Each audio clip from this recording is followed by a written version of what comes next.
Hey everyone, thank you so much for being here. Before we kick off this week's episode, just a quick ask. Please don't forget to like, subscribe, hit the notification bell to make sure that you never miss an episode, never miss out on any of the strategies and tactics that we're sharing to help you continue charting your own path to freedom.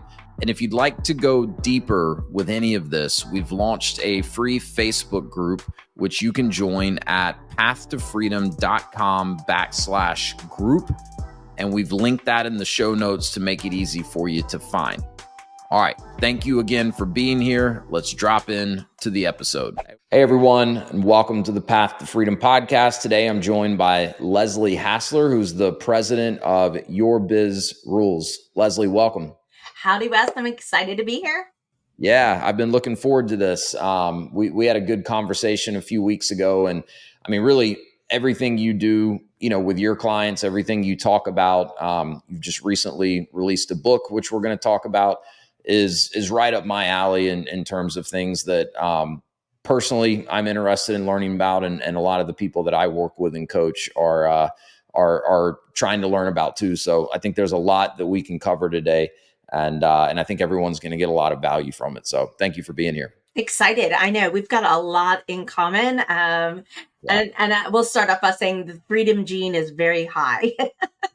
Yes, indeed. And look, I think it's something that everyone's looking for more of, right? And Yes. And like one of the things I've kind of learned over the years is freedom means different things to different people. For sure. But there are certainly some commonalities, I think, in terms of what most people are striving for, when it comes to having more freedom in their lives. And it's one of the reasons I'm so glad we connected and excited to have you on the show, because a lot of what you do, and I'll let you kind of introduce your company because you can do it better than I can, but you're coaching business owners to really get out of business ownership what they set out to do, which often isn't the case, unfortunately. I know I've seen it many times where, someone goes and starts their own business. In my world, it's franchise businesses, but they do it because they want more control of their time. They want to be able to earn more money, but they want more autonomy. They're tired of working for someone else and, being controlled in so many different ways. And then, a year, 2 years into it, they have less time and they're controlled by their business or almost a slave to their business. And so I know a lot of what you do and teach and coach is helping people avoid that or get out of that so that they can reap all the benefits that come with business ownership. And so it's something that I know we're both pretty passionate about. Yeah. And just like you mentioned, freedom has many currencies, and we all have different priorities to those currencies. And in truth, I think every phase of your life puts different priorities, Totally. When my kids were younger, my greater priority was on time freedom. My kids are in college now. I have different priorities that we're working on. But I think ultimately, and you said it so well, is, people come into business seeking some sort of freedom, whatever that currency might be. And freedom is the very first thing they sacrifice and get on the hustle and grind bus. And It is so strange that it is that sacrifice that actually keeps you away from ever having the freedom you want. So we have to do things a little differently. We've got to turn things on its head in order to realize the freedom, because many of these things you can start realizing today. You don't have to wait until you're successful or big enough, right? It's what you choose to do on a daily basis that will impact whether or not you realize it. Well, yeah, totally. And I think so there's some mindset shifts that have to come with that, right? Because I think society has kind of taught us that it's the grind, the hustle is respected. So I think there's a lot of people that just, they almost feel guilty if they have their own business and they're not working 60, 70 hours a week, because that's just kind of what, you hear, right? And those are the stories that people write about is, the entrepreneur that, slept on the floor of their office for 2 years, in order to get the business where it needs to be. So I think there's a mindset shift in that regard that needs to happen. And then, coming into it, there's a lot of things that, if you have the clarity of vision of what you're really working towards, there's a lot of potholes that you can avoid. Um, Especially if you're getting good coaching and guidance from someone that's done it before, to make it less likely that, you do kind of become a slave to your business and become a bottleneck where everything has to run through you.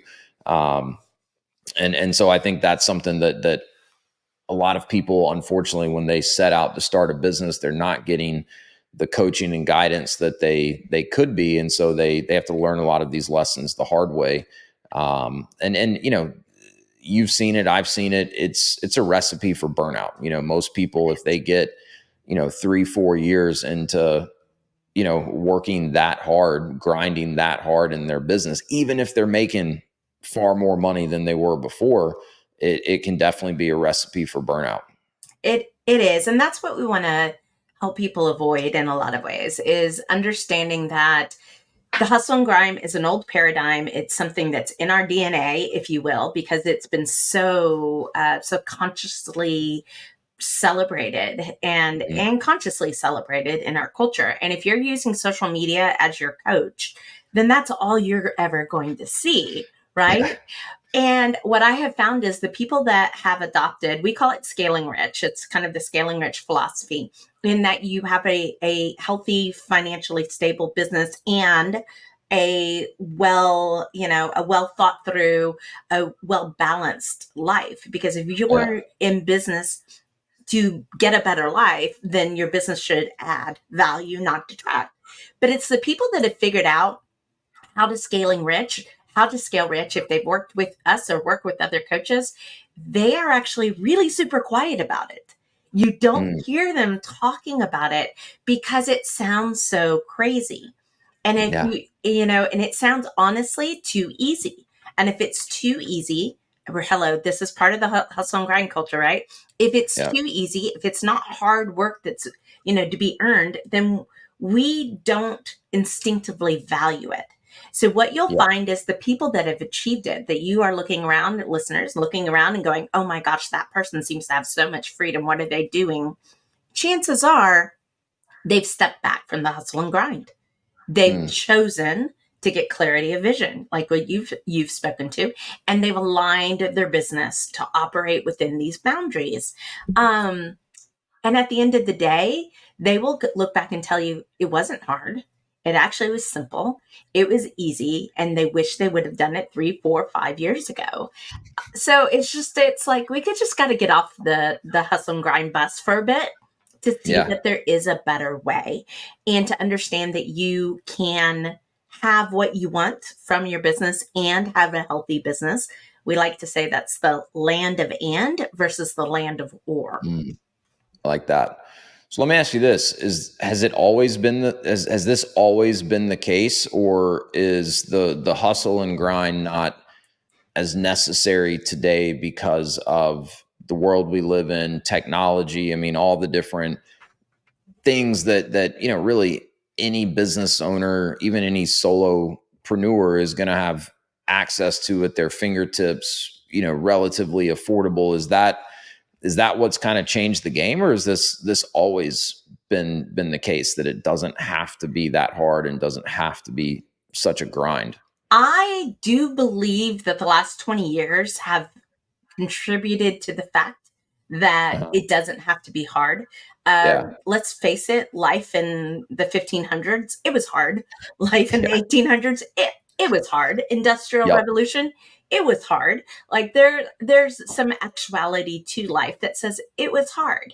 But we live in some of the most abundant times the whole world has ever seen, even when you factor in situations where life is still very hard. But Yeah. collectively, we have more abundance. However, collectively, we also tend to be a little more negative about that abundance. So I think we're going through an identity crisis, to be honest with you. Yeah. I think there are a couple of things that make life easier. One is, okay, I'm just thinking about this the other day. can you imagine if you're Amazon reseller, right? As a business, and that's what you're doing.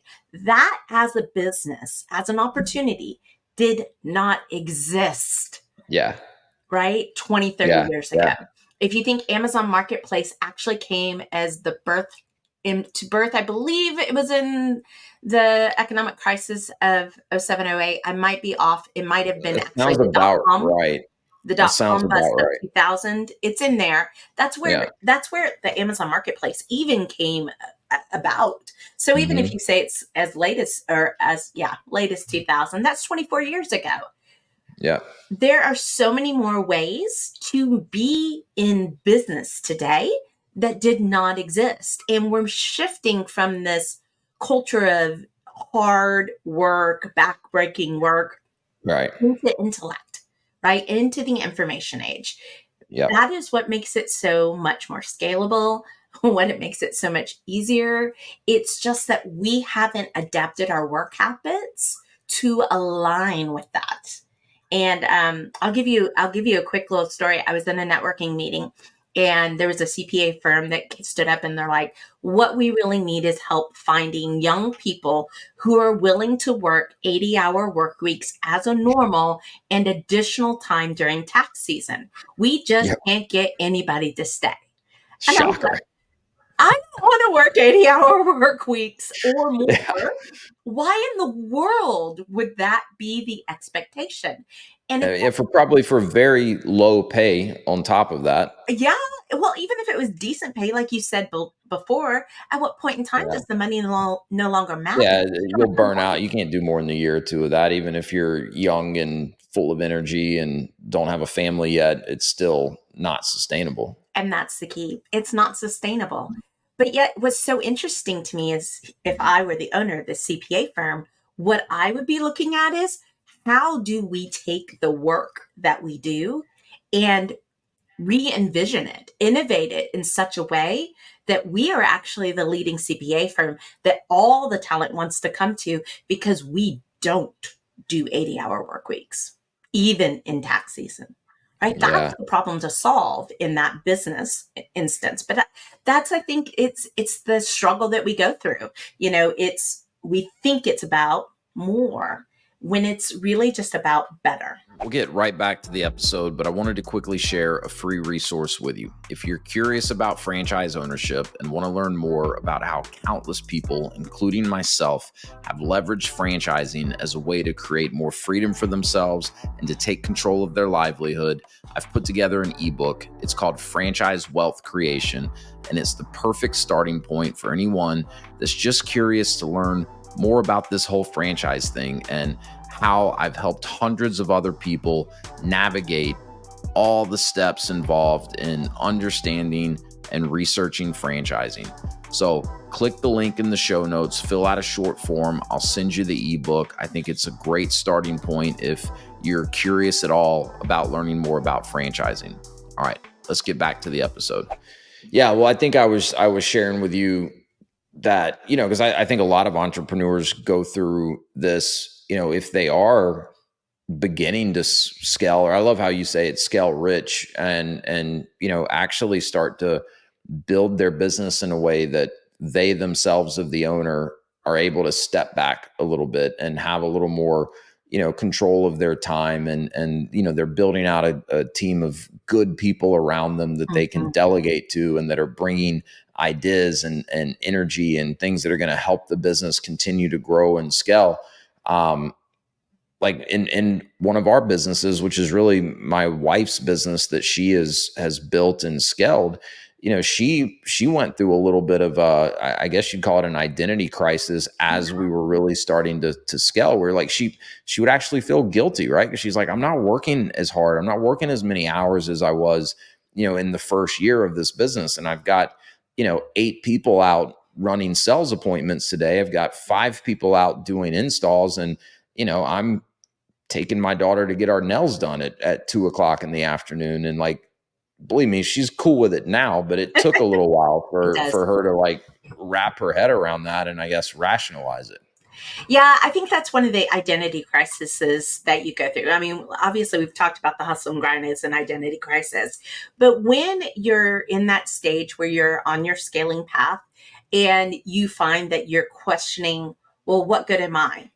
What value do I bring to the business? I feel guilty because other people are working and all that thing. What that tells me is, in that moment, what you're really struggling with is your personal value. Like, the value that you bring to the business has been based entirely on your effort, on your ability to do the work. But to scale, you have to let that go and understand that your value shifts to Hmm. ensuring that all the work gets done, not doing it all, Right. gets done. And it is always in this place that people have identity crises. I think we may have shared, I had a client that when we first started working together, recently engaged, had promised her husband she was going to take a month-long honeymoon. Sounds phenomenal. They were going to Italy. Phenomenal, right? In part because she worked so much that her fiance was like, come on, it's my turn. Yeah. And Yeah. so we worked in her business to make this possible. She left for the month. She came back and she sent me a little message. She goes, okay, Sunday night, sitting down to my laptop, and I'm petrified. I'm petrified at what I'm gonna find. And I was like, okay, well, first off, I'm really curious how many emails. She goes, 130. You only received 130 emails in a That's month. not many over a month. No, it's not. And she goes, yeah, every one of them was from the team. There were no problems. They were only keeping me in the loop. And about two Wow. weeks later, she's like, Leslie, I think I'm going to go get a job. And I went, why?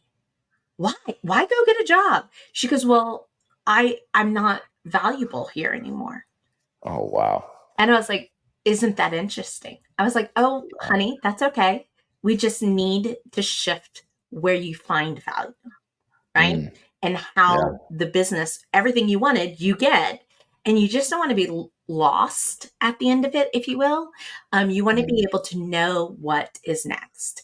And that's some of the things that we like to help people with, is really knowing where you're going to as the business owner, because you do go through these identity shifts. You do need to be able to recognize when they pop up, what's happening, mm, so that you yeah. can become a stronger business owner. Yeah. Yeah. I think that's something that most people are not thinking about or getting guidance on if they are, contemplating taking that step into business ownership. And, I imagine there's a lot of business owners out there that have been at it for years now, on the hustle and grind, and they're not really thinking about it either because they're just trying to keep their head above water. So, Yeah. kind of, I'd love to get into some tactical things, right? Sure. Because your firm basically, I mean, you guys work with a variety of different businesses, but mostly kind of service type businesses. Is that correct? Yeah, about 90% of our clients are service providers, in one way, shape, or form. And I would say the last 34, 35 clients have been across 17 different industries. So, to your point, Yeah.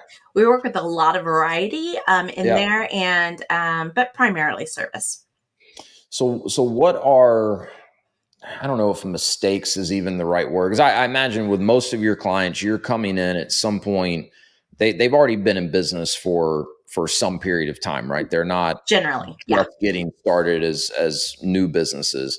So like what are some of the most common areas that you see where, hey, these are some of the reasons that, either A, you're not getting the financial results that you would want from your business, or, B, you as the owner don't have the control of your time that you're looking for. Like what are some of the more common areas that you and your team are able to come in and pretty much immediately pinpoint, like, hey, these are the things we need to focus on first, and help you get figured out, if that question makes sense? Yeah, it does make sense. And this is something we love to do, is basically come in and say, here's where you're weak, here's where you're doing well, here's opportunity that you may not even know that's here, and here's what to do. right? Mm-hmm. And one of the things we typically find is it's multifaceted. Like there is no one problem, which, hey, this is why we love what we do. We get to work with, Yeah. across the entirety of the business because the problem is pervasive. But generally, it comes in a couple of forms. So one is money management. Money management in small business is not the same as personal money management. And that trips people up all the time. So Mm-hmm. that's generally an area we do a good amount of work in. Next part is people management, both in how do you be the better leader or be the leader you want to become in a business, but also how are you delegating? How are you enrolling and engaging your team members to be able to take things off your plate? And that is huge. We had a client that when we started with them, they had so much turnover. As we were getting some clarity of vision about what it is that we're going to build here, they lost two more members. So now it's just the owner, no employees. Wow. I know that's not fun, guys. And what we were able to do is take them from that low point of no employees and start hiring the right employees. And it was so amazing when the owner was sharing she was like, I'm having a bad day, whatever it was. We all have bad days, right? And her team came in and they like start pulling things off her desk. They're like, you don't need to do this. This is me. I got it. See you in a little bit. And that's every entrepreneur's dream was to have Yeah. team members that come to you and say, yeah, you don't need to be doing this. I've got this. Give it to me. Right. They're that Yeah. empowered in the business. So I think people is as always there. I think purpose, especially the longer you're in the business and the longer you've been stuck on the hamster wheel, and the longer you've Yeah. been hustling, grinding, you lose touch with your purpose, or your Mm-hmm. purpose changed and you didn't even know. Mm-hmm. Yeah, I could see that. And so it's just about getting clarity, right? Yeah. Yeah. So maybe we can drill into each of those kind of commonalities a little bit, the money management, the people aspect of it, and then the purpose. With the money management, you mentioned that managing your money in a small business is different than managing your personal finances. What are the differences? Well, the first thing I would let you know is that when you're managing money in your business, most people manage to break even at the end of the year. They don't want a loss and they don't want a Yeah, profit, right? sure. Yeah. And that's very common advice in small business. What I would say is that common advice tends to leave you one disaster away from bankruptcy because you have no ability to weather a storm. So we share that profit is a reward from a business. And therefore, if you're going to have profit, you're going to pay taxes. And I get it. Who wants to pay taxes? Yeah. I do actually, because it means that we're profitable and I'm happy to pay Yeah. It's taxes. better than getting a refund, right? Because you're losing money. Yeah. But at the same time, I don't want to be, I want to make sure that our tax strategy in the business is effectively mitigating our taxes. Now that's Right. another professional. We work with lots of different professionals who look at that lens, but we have to change if you want financial freedom as one of your currencies, you have to change the way you're actually doing it. So we start with the end in mind and build backwards. We put in tools that I say are cloudy crystal balls because none of us know everything, right? But we put in cash flow management tools that are easy to use, that share with you what the money in your business is doing. But then we put in things like profit plans so that when you receive profit on a monthly basis, we are doing something with it. We're giving it purpose because money wants to grow and flow. That means Mm-hmm. if you have Yeah. debt, it tends to want to grow, right? If you have profits, it tends to want to grow. It Yeah. also, if it doesn't have purpose, wants to flow. And if you've ever nickel and dimed yourself out of your profits in your business, you Yeah. know, you know Yeah. what that means. So we don't have to be control freaks, if you will. We have to have structure. And so that is one thing that I think most people think of managing money like balancing a checkbook. And that just manages your money from yesterday. It doesn't manage your money from today Mm. or even help you do it in the future. Hands down, this is life changing. Our business owners, when they've fully adopted it, they are doing really fun things at the end of the year. I've one client that's bought a couple new cars because the cars are broken down in the house. She's like, I need to be able to buy this. And I said, great, we've got it sitting in profit. Let's take that money. Here you Yeah, go. Right? That's freedom to me. totally. You can do what you need to do when you need to do it. You're not being fiscally irresponsible. If anything, you are fiscally way responsible, if you will. Yeah. Yeah. I think that's all great points, but yeah, the managing to break even, you do see that a lot. Because the thought is, hey, if I'm not really showing a profit, then I'm not paying taxes, Yeah. right? But we just had something come up this week, right? Where we essentially had a $40,000 unexpected expense in one of our businesses, and we decided years ago, like we have a certain amount of cash reserves that we will Yes. always keep in that business, and still wasn't fun Nope. to pay that $40,000 unexpected expense, but we were able to swing it. It didn't, we didn't have to like pull money out of savings or investments to put it back in the business to cover that. Like, we were able to swing it, and it was more of just like a shitty afternoon than like a devastating, blow Yeah. to our business. Yeah. You weren't having to rob Peter to pay Paul and Yeah. potentially financially cause instability in a business. Yeah, I agree. Nobody likes those surprises, but strangely enough, those surprises do happen. So Oh, a sure. reserve fund, we're totally on board with. Yeah. We use the rule of thumb 3 to 6 months, but I'll let you know we've had businesses to where we've carried 9 months of reserve because of the business, because it made Yeah. good sense in the business. And at the end of the day, like you said, it's the lifeline, it's your parachute, and it's still your money, right? Well, yeah, exactly. It's still your money. And so, you mentioned you have some businesses that maybe carry more cash reserves just due to the nature of the business. So that's something Yeah. else I wanted to ask you about, especially when you're talking about making the shift from managing the money you've already made to, managing the money you expect to make and having Mhm. a plan and a purpose for this money.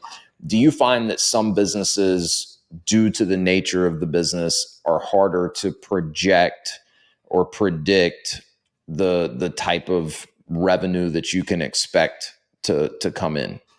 I was just scanning my brain. I think we all feel there's unpredictability in our businesses.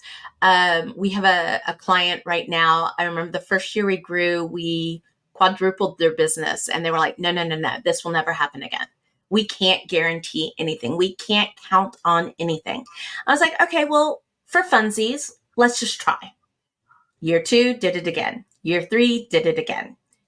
So, what's stability, right? It really has you questioning, are we buying into the roller coaster so much that we Mm, never try to get off of it? And so I do believe that if you have some data in your business, you've been in business 2 to 3 years, you can get pretty darn close. You can yeah. get pretty accurate in your forecasting. Now, I'm thinking of some of my cyclical businesses where you have high months and then you have months you can barely make payroll with Yeah. just because of the seasonality of a business. Hmm. Even then, we know there's 3 months out of the year where Right. it's Even then, if you've desert. got enough data looking back, you should still be able to have some idea like, okay, we're coming up on a slow time, so Yep. we need to be, because that was more where the question stemmed from, right? Because I imagine with you working primarily with service companies in some capacity, you probably have some that are, more recurring revenue, right? It's a monthly service that someone's paying for, a subscription or a membership, or like in the world of Yeah. franchising, right? Like this is a big differentiator between some of the different business models out there. A lot of people are looking for predictable recurring revenue Mhm. models, whereas then you're going to have like our franchise business is not recurring revenue, right? Yeah. For the most part, it's a one and done type of sell, and they're bigger transactions, but we start every month at zero in revenue, and we have to build our way back up. And Yep. and I I mean, we've been in business for 6.5 years now, so I can certainly look back at prior years, or same month last year, or same month Mhm. 3 years ago, and start to see some trends. Yes. So yeah, I think, unless you're in your first year or two of business, there's probably not much excuse to say, hey, my business is too unpredictable to really have any idea of what's coming down the pike. Yeah, be careful of the mindset things you buy into, right? I was sitting here counting, like, even just current clients, how many of them are based on recurring revenue and how many of them have to go get new revenue every single month. Hmm. And I'll tell you, I think it's only about 25% that have Okay. recurring revenue. Majority Yeah. of them are having to go out, and I call it the hunter. You're having to go hunt and find the food for the month, Yeah. right? So there are ways, there are strategies. If you want to get off the feast and famine roller coaster, you can, but you have to first choose to get off. You can't stay on the ride, and expect the circumstances to change. You've got to do something different enough. If you've been considering business ownership, if you're already a business owner looking to expand and you're curious about franchising, I'd love to connect with you, answer any initial questions that you have, talk about a specific franchise, and detail the exact process that I use and have taken hundreds of people through to help them understand franchise ownership, find the right franchise for them, and conduct the necessary due diligence. Click the link in the show notes if you'd like to schedule a free, no obligation strategy call. I look forward to talking with you. And now back to the episode. So the other thing you mentioned was people, right? And I believe, really just based on my personal experience, that I don't care what the business is, the people part's the hardest part. Finding Mm. and keeping good people is going to be one of, if not the hardest parts of being successful as a business owner. So, what are some tips or tactics that you've been able to help your clients with when it comes to, because you gave that example earlier where the employees knew the business owner was having a rough day and they proactively came and said, hey, Yeah. let us take some of this from you. Like, that does sound like a dream to a lot of business owners. So like Yeah. how can someone get to that point, especially because I think there's a couple of problems at hand. One, it's probably finding the right people and setting the right expectations and incentivizing them. I think the other problem that you probably see pretty often is business owners having a hard time letting go. Hmm. Yeah, it's multifaceted. I will say, like the chalk it up to culture as an easy thing. We talk about the employee value proposition, which is multifaceted. It involves a lot of different things. But to your point is, I think when a business owner isn't clear about the value that they provide to employees, that is a source number one of all problems, because it really, for the business owner, they're not confident. They're not confident. They're always worried about people, leaving their business. And hey, I'm going to human, right? I've got a phenomenal team. If any of them leave, of course, it's going to have an impact on my business. But I'm also confident in the value that we're providing to our employees and how we treat our employees, then I know that if and when that happens, we'll be okay, because we'll Mm, be able to find somebody as good, if not better, to fill the gap that is created. Because I mean, we're not in the age where you stay at one job and you work it for 45 years of your life. We're in a little bit more of a transient nature. So I expect turnover. I just do everything we can to mitigate it. And I think that is the key there. So I know defining your culture and really getting super clear on the vision and the mission and the values of the business, that naturally aligns the right people. It also naturally sheds the wrong people. yeah. And there's this, especially in environments where I won't say changing culture, we're strengthening culture.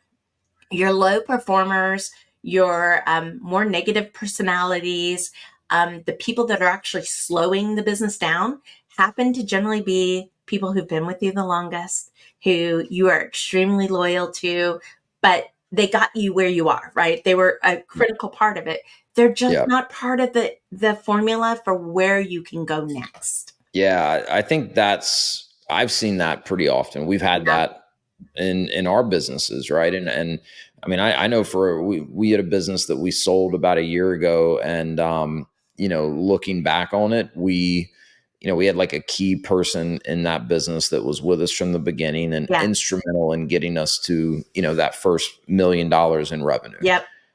But then it became clear that that was not the person to take us to the next level, and we drug our feet on Yeah. making a move. And I don't know that I would have acknowledged this in the moment, but looking back on it, it's pretty clear we drug our feet for no other reason than it was going to be inconvenient and it was going Yeah. to be temporarily painful, because we had this one key person that's essentially running this business for us, Yep. right? Where we had other things that we were spending most of our working time on, my wife and we had a pretty good lifestyle, right? Yeah. And I knew, and then the business was good enough, right? It Yeah. wasn't like we were losing money or bleeding or anything like that. It was good enough, but I certainly knew it wasn't anywhere near as good as it could have been. But every time, the conversation came up like, hey, we should probably make a move here. It was like, yeah, but that's going to suck for like 3 or 4 months, and that's Yeah. going to really disrupt our kind of cushy lifestyle that we've got going here. And sometimes I think it's just necessary to bite the bullet on something like that and make the changes you need to make. Yeah. And we're people. And as small business owners, we will view our employees as family, which always means it's a hard conversation. Mhm. But I have found that if you're dissatisfied with them, they're likely dissatisfied with the company. Yeah. It's Yeah. usually True. mutual. And if Yeah. we can treat each other with good human behavior, and avoid waiting so long that you become hurt, then you can Mm. have the conversation that says, I don't think this is working out. Do you? And they're like, no, I don't. And they're like, okay, how can I get you to your best place? How can I help be a part of your next story? And it's a mindset shift. It really is, but it's a way to soften the pain that comes from it. And your journey is not dissimilar. We've seen it take anywhere. Like, I can walk in with a new client and probably within month one, I'm like, employee A is the problem. And straight up. And it's just a matter of how willing is the business owner. But I had one business owner, it took 3 years. And I will tell you, at the end of that 3 years, it wound up being a lot more dramatic than it probably needed to be. Yeah. Probably. Yeah. The longer. Yeah. I mean, it's kind of like a breakup, right? Like Yes. if you drag it out, it's not going to get any easier. It's probably just going to get harder. And Yeah. you know, But you brought up the good enough, right? And Jim Collins will say that good is the enemy of great. There's yeah. another concept like the beta paradox. As long as things are Mhm. tolerable, we don't tend to take action. It has Yep. to be much, much worse in order Yep. to take action. And even if we go back to 4 questions ago, Wes, when we're like, what are the mistakes that people make? Not taking action. Don't allow good enough to determine your business, because if it's good, it's actually going downhill. You just Mhm. can't see it because it erodes 1% every day. But over a year, that can be 37%. It all adds up. Yeah. It's a So great point. don't wait for the catastrophe. Don't wait for the drama. Stop using Yeah. social media as your business mentor. Get busy. Do something, even if it's imperfect, even if it's the wrong thing.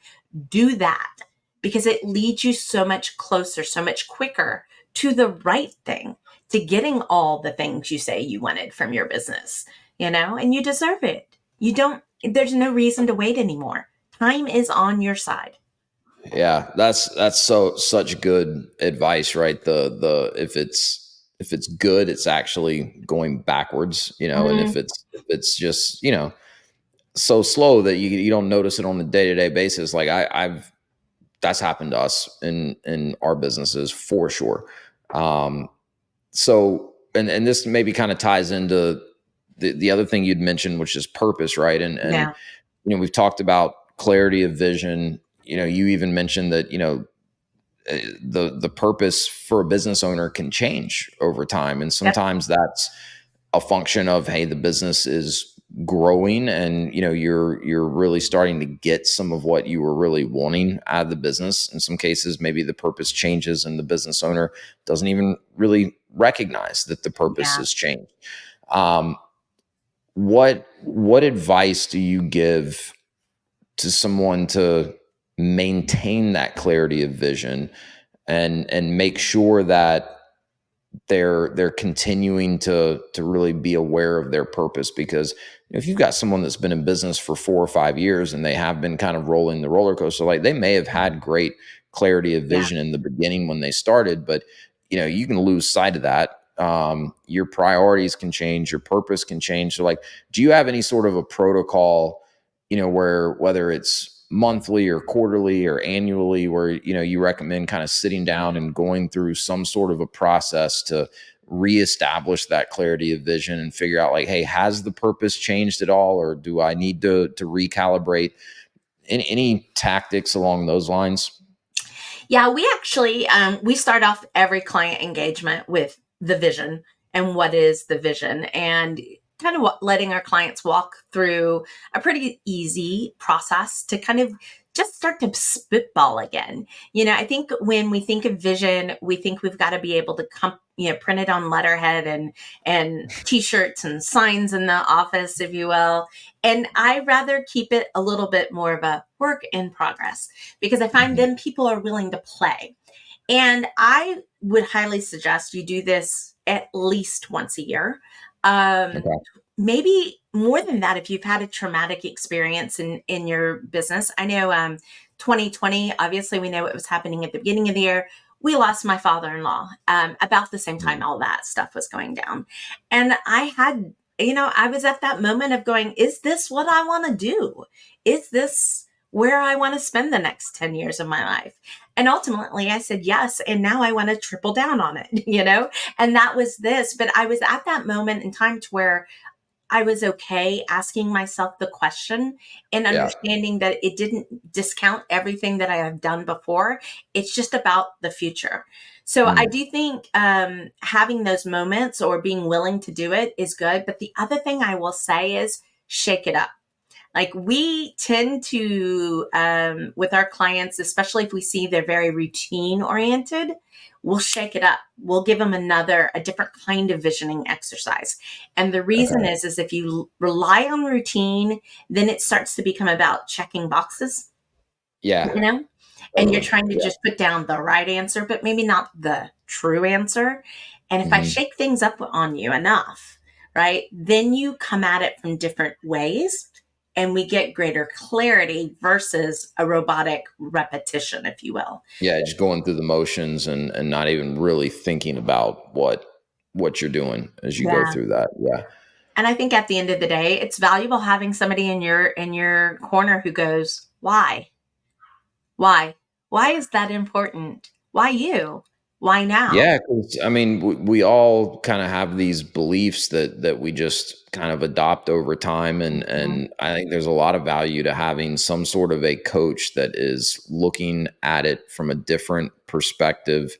They're not in it every single day like you are, so they've got um, a little bit of a fresh perspective, and then, like, in your case, you're working with all these other companies and all these other clients too, so I imagine there's plenty of opportunities to take something that you've learned or seen work with another client and say, hey, Mhm. I think this really applies over here as well, we can borrow from that. Well, and what I love is that when our clients really get tuned into their purpose and their vision and what they're growing toward, it is so different. I mean, we've got people that want to sell their business and move abroad. We have people that just want to take a killer of a trip next year with their family. People that want to have bigger impact in the world and change things for the better. I think it's our jolly, it's our fun, if you will, to support those types of things and get to see people dream again, because it's really what it's about. Business is nothing more than a dream brought to reality, right? Mm. But when you lose your vision, you lose the ability to dream. And so we have to gain that. We have to protect it. cultivate it and use it as a power tool in the business, if you will. But always so super cool to see how different they really are. Yeah, that is cool. So maybe kind of in closing, for your firm specifically, who may be a good client for you? So our best clients are searching for something more. They're searching for something better in their business. They're also probably looking at they've hustled and grind just a little bit a long enough time that they don't have all the things they feel like they should have to show for it. So be it Right. time freedom, be it money freedom, those aspects. But there is that instance that I can still grow, I can still scale. So we'll just help them work with the money parts of it, get the business growing and scaling in a sustainable way, like all the ways we've been talking about. But ultimately to reach an improved quality of life for our business owners so that you have something to show for it at the end of the day. But yeah, then in a lot of different ways, we can help those business owners that are just, they're ready for more. They're ready for more from their business, greater impact, those ideas. Yeah, all makes sense. Are you looking for owners that have been in business for a certain amount of time or at a certain revenue level, or is that not so as important? More just they kind of have enough experience. They're like, hey, I don't want to stay on this hamster wheel that I've been on. I need to change something. Yeah. 'Cause I think I think that's the key, right? that's the Is like key. Yeah. you and I've talked about. Either you're ready to get off the feast and famine roller coaster and do some things a little different. You're ready to get off the hamster wheel. You know you deserve more. You just don't know what, and you don't Mm. know how. That's where we are. Our businesses do tend to be kind of variety. Like there is no age. They do come in a couple of stages, but even that isn't the most important thing. The most important thing is that you're ready to change. You're ready for it to be better, and we can definitely help with that.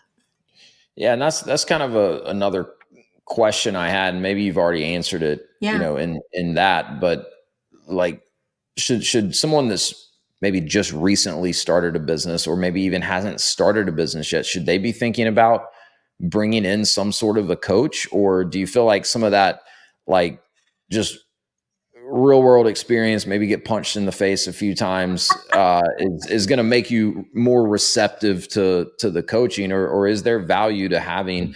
I mean, this is one of the arguments I would make yeah, for some of the benefit of buying a franchise versus starting something from scratch is you have someone in the franchisor. You also have other franchise owners that have been at it longer than you have when you're brand new, that are there to give you some guidance and give you some coaching and support you and say, hey, yeah, we've been through this too, or hey, watch out for yeah, that pothole. And you can save a lot of time, money, and heartache by avoiding some mistakes. yeah. What are your thoughts on that? I think there's no gold star for doing it alone. At the end of the day, you accept an award and you get up there and you said, I did it all by myself. That's not much of a story. Let's be honest. It's not what people are going to be interested in hearing from you. You're going to pay for your learnings one way or the other. Why not choose the quickest, cheapest route? Even though it might have an investment for you today. If you think about it, if you look at any Olympic athlete, look at any major sports team that makes it to the pinnacle of their sport, Sure. nobody's doing it by themselves. In fact, No. there's a lot of people involved in that success, in Yeah. making sure that the team or the person performs at their utmost ability. I think it's part of that hustle and grind myth that we started talking about at the very Yeah. beginning It that is. says you're the only one who can do it. No, it's just not true. So it just matters really about what's most important to you at the end of the day. Are you willing to be exceptional? Are you willing to do it differently? And if you are, then probably doing it alone probably isn't what you're going to choose. Yeah. Well said. So you got a new book out. We do. First this, then that. Yes. I've read through part of it. We'll finish the rest of it soon. It's fantastic so Oh, far. thank It you. goes into a lot more detail on some of the things that we've covered today, plus things we didn't even have a chance to cover or touch on today. So would highly encourage people to check that out. Where can people find the book? Where can they maybe connect with you and hear more from you? Because I mean, I know I've gotten a ton, out of today's conversation, the conversation we had prior to this. I know the audience has gotten a ton out of it as well. So where can people go if they want to hear more from you, find the book, or even potentially, reach out to you to see about engaging in your services? Sure. The easiest way is going to be to head over to our website. We actually have a page just for your podcast. It's at Okay. yourbizrules.com/P2F. So Paul, the numeral 2, F is in Frank, and Love it. you'll be able to access all of that there. Plus, we have given you kind of a little bit of a free gift. So we actually have a book discussion guide that goes along with First This and That. So just to allow you to do some of that reflection we've been talking Yeah. about the whole time, right? So you'll be able to download that for free, grab your book, and when it's the right time, be able to chat with our team and see Yeah. how we can help you on your next journey. That's fantastic. Well, thank you for setting that up for the listeners, and we'll make sure to put that in the show notes, make it very easy for people to find. And I'll be checking out the guide that goes along with the book as well. So that's a Awesome. really cool resource. I appreciate you doing that for our listeners. But Happy to. Leslie, thank you so much. Really appreciate it. Love what you're doing to help entrepreneurs really get the freedom out of business ownership that they set out looking for in the first place. So keep up the great work. And thank you You so as well. much for dropping in here on the Path to Freedom podcast. Thanks for having me, Wes.